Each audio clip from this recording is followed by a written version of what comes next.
So in our syllabus, we are expected to study about the nutrition at various developmental stages like infancy, preschool, school, adolescent, pregnancy, then lactation, and also old age.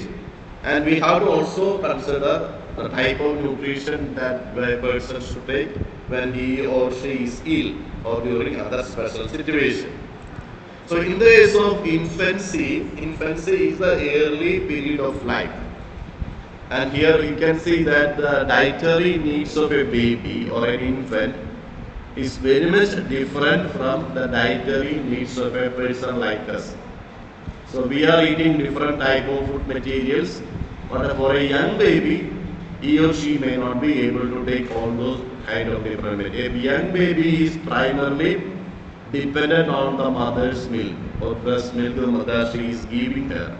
So infant nutrition and diet lacking essential calories, minerals, vitamins and fluid is considered inadequate. This is one important problem, and most of the time the breast milk is providing a baby or an infant almost everything he or she needs. That is according to the normal principle of health. For the first 6 months, the mother does not need to give any other additional food to the baby other than her milk, other than the breast milk. From the 6th month onwards, we need to provide other supplements or other different type of semi-solid food. So for the first 6 months, there is no need to give any other food material, food item other than the breast milk. Because if the advantage of breastfeeding is that it aids in preventing anemia, obesity, and sudden infant death syndrome is a type of death happening to babies when he or she is sleeping. And we do not know exactly what is the real cause of this sudden infant death syndrome. Very rarely that happens, but there could be a different way. What is the actual reason? Nobody knows. Science could not able to explain why some children are suddenly dying. So this is the advantage of breastfeeding. It helps in preventing anemia and also obesity. Because if you are giving bottle milk or the artificial milk or cow's milk or the milk powder milk that you are giving, the problem is that after, for example, if you are giving your baby lactogen, and there are different types of milk are there, and you can see that baby will be very fat, very chubby, look very healthy. But other than being very fat or chubby, he or she may not be really healthy. If there is some disease or some fever or other kind of infection is happening, the baby will get weak within a week. So that is the problem of the cow's milk or the what is called formula, the feeding formula that we are giving. So the advantage is that in case of mother's milk or breast milk, it will be containing most of the nutrients, and it also containing a lot of immunoglobulins or antibodies. And these antibodies will keep the baby in a good health. It will be preventing most of the infection a baby usually like diarrhea and other kinds of problems a baby usually having. It also prevents the obesity, because mother's milk or breast milk is ideal for the baby. It only contains enough amount of nutrients, not too much or too little. The ideal amount of calorie and nutrients are present in the breast milk. So this is the American Academy of Pediatrics recommends exclusively feeding an infant breast milk or iron fortified formula. There are rare cases in which a mother may not be able to breastfeed her baby.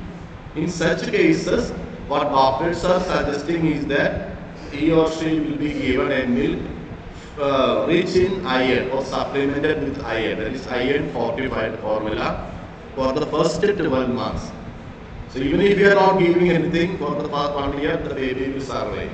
But normally, after a period of 4 to 6 months, we are normally in our state, mothers will be start introducing semi-solid food.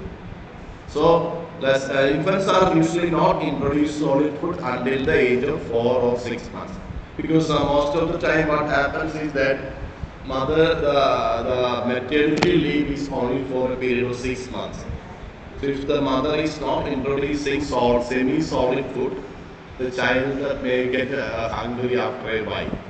Because if she is remaining at home, in some European countries, the maternity leave for 2 years. In such a condition, there is no problem. But in our area, the maternity leave is only for a period of 6 months. So within 4 to 6 months, if you are not introducing semi-solid food, the child may get hungry when the mother is away. So breastfeeding is rarely contraindicated. Rarely contraindicated means there are very rare situations where you should avoid breastfeeding. Very rare. But it's not recommended for mothers being treated for cancer because when you are having cancer, sometimes you are taking radiation or sometimes you will be taking chemotherapy. All this can influence the baby. And those people who are having active TB or tuberculosis should also discourage breastfeeding. Then HIV, there is a possibility of HIV virus entering the baby. Then substance abuse. Substance abuse means taking drugs or alcohol. And that also can, if you are taking, a mother is drinking too much alcohol, the baby will also get intoxicated. So that is a problem. Then leukemia. Leukemia is a kind of blood cancer. So all except this situation, in most of the other disease, a mother can breastfeed her baby. Then proper infant nutrition depends on providing essential nutrition that support normal growth, functioning, development, and resistance to it. Now you can see that WHO and Pan American Health Organization, they are recommending that only breast milk for the first 6 months. So this is an ideal group, giving breast milk only for the first, because you can, from your experience, you later will be knowing that as long as you are giving breast milk, the child may be healthy. Once you start introducing semi-solid food, that you will have to take your baby to a doctor every once in a month, because the chance of developing diarrhea or other kind of respiratory infection will increase when we are introducing semi-solid food. So infant is being fed formula, that it must be iron enriched. So iron, because baby needs a lot of iron. So unless you are not ready, so iron is not provided in sufficient quantity, that will be increasing the chance of anemia. Anemia develops when there is not sufficient hemoglobin in your blood. So lack of iron will be leading to lack of hemoglobin in your blood, and that will be leading to anemia. So and there are some vitamins like vitamin D and vitamin B12 may be needed if breastfeeding mother does not have proper intake of these vitamins to prevent a deficiency of rickets. Rickets is a disease that can affect the growth of your bone. Normally, rickets is developing when there is insufficient amount of calcium, and deficiency of calcium make your bones weak and brittle, and bones can break or fracture can happen. In the if your body doesn't have enough amount of vitamin D or calcium. So this is an idea regarding what kind of food a baby should take during her first 6 months and after that. And there are a lot of things we have already discussed all these in our 5th semester. You just look at this scenario. Death of an estimated 8,20,000 children under the age of 5 could be prevented globally every year with increased breastfeeding. You may be thinking that people everywhere are breastfeeding their children. But there are countries, there are societies where breastfeeding is not very actively encouraged. Especially if the woman is not financially well, and if the family is poor, sometimes the mother also has to work immediately after the pregnancy. In such situation, baby may not be able to get enough amount of breast milk, and that will be increasing the chance of death in young children or in young babies. Here also you can see What are the advantages of breastfeeding? I think I have discussed all in our last class, and it is increasing the weight loss because you know that normally during the pregnancy a mother may be increasing her body weight by 15 to 20 kilogram. So that much amount of excess body fat will be developing, and this body fat will be gone if the breastfeeding is mother is undertaking breastfeeding, because part of the milk will be actually produced using converting the fat into the protein. So that is the advantage of. So it will be helping in increase the weight loss for the mother, and it also reduces the chance of type 2 diabetes, ovarian cancer, reduce the risk for anemia. So there are a lot of advantages for breastfeeding.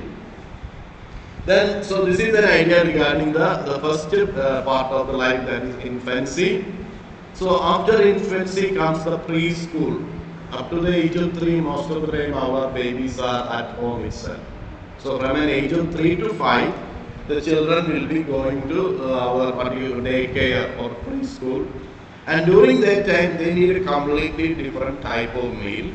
And they may be very active, they are learning new skills, their body will be growing very fast. So this is the time of preschool, age of 3 to 5. So what is important is that they are still working on the chewing behavior, because their teeth may be developing, and they also have to practice the swallowing skill, how to eat the food. So you can see that most of the time the mothers will be introducing mostly semi-solid food. So advantage of semi-solid food is that swallowing may be very easy. For a young baby or young infant, swallowing is something that has to be practiced.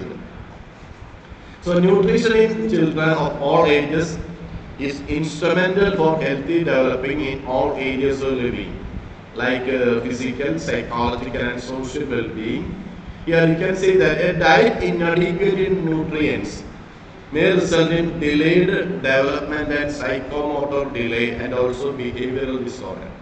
For example, if a child in this age is not getting sufficient nutrients, that can affect the development of brain, that can affect the development of muscle, and that can also lead to certain behavioral problems. So that is the importance of giving proper nutrition at this age of going to preschool or 3 to 5, because the majority of the development of brain is happening during the first 5 years of your life. After 5 years of your life, brain is not developing or not growing. Most of the 95% of the growth of the brain is happening during the first 5 years. So during that time, it is important that brain is not facing any kind of nutritional deficiency. If nutrient deficiency is occurring at this stage, that can affect the intelligence and other skills like psychomotor. Psychomotor skills means, for example, running, walking, or all other activities of our muscles. All this can be affected during the early period. So the lack of adequate nutrition will cause failure to gain weight. That's another problem in short term, and longer term will result in smaller stature. That is, if the baby or young child is not getting enough food, he or she may not be growing properly. The height of the baby will be low, will be short. So that problem will be coming if the preschool children are not getting enough nutrients. Then you can see that how much amount of calorie a preschool children should take. During the 1-year-old girl requires 1000 to 160 calories. A 1-year boy needs only 1230 calories. And similarly, you can also see that the calorie needs increasing as the child is growing. When a 4-year-old girl needs 1545, a boy needs 1750 calories. So this is an ideal estimate of how much amount of calorie a growing girl and a growing boy needs at various ages. Here also you can see what are the various type of foods a young baby should take. Mainly there should be enough amount of fat, fiber should be present, then protein should be present, and which amount of iron. The importance of iron is that iron is very much needed for the development of hemoglobin. No iron means not growth of not development of hemoglobin. In the absence of hemoglobin, there will be anemia. And vitamin C is another substance that increasing the iron, absorption of iron from your food. So these are some of the details that you have to keep in your mind. I am not going into the details because this is something we have discussed earlier. Then carbohydrate is also needed. A lot of fluids are should be taken by the baby at this age. Then, so this is an idea regarding how the preschool children. Similarly, you can see the consumption of sugary drinks, sweets, snacks should be discouraged. The problem is that if the child is taking a lot of chocolates, the chocolates will be rich in calorie, but at the same time the child is drinking enough breakfast or other things. If you are giving the baby, when the lunch time comes, baby may not be taking enough food. So that will be affecting the intake of different type of food in nutrients in ideal amount. Instead, the baby may be only taking lot of sweet drinks only. So that is the problem. So that is why we should not encourage the consumption of drinking a lot of sugary food. So this is a general idea regarding what type of food the child should be taken, should be introduced at the preschool stage.